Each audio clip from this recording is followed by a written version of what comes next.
So this week we're coming from Ecclesiastes 7:13, and it says, "Accept the way God does things, for who can straighten what he has made crooked?"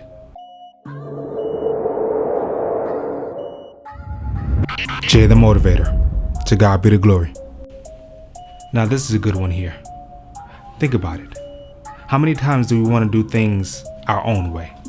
How many times do we see that it's written one way or God's word says one thing?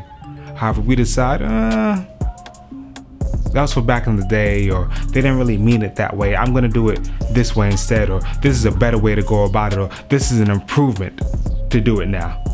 We're in modern times, so we have to have modern ways. But what that's saying is, accept the way that God does things. God does things for a very particular reason. He has things set up a very particular way. And we may not understand all the reasons why he does what he does. We may not understand why things are set up the way that it is. However, we have to realize understanding is not a prerequisite for obedience. We have to be obedient to God's word. We have to be obedient to God's will. We have to be obedient to God. For when we choose to rebel, that's called sin. So let's be mindful. When God says don't do something, he doesn't mean sometimes. He doesn't mean when we feel like it. He doesn't mean only when it's Sunday. He means don't do it.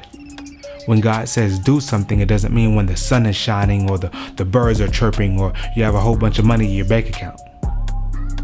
We need to be obedient. God is trying to spare us heartbreak, pain, and despair. All we have to do is follow his lead. So with that being said, to God be the glory. Be great.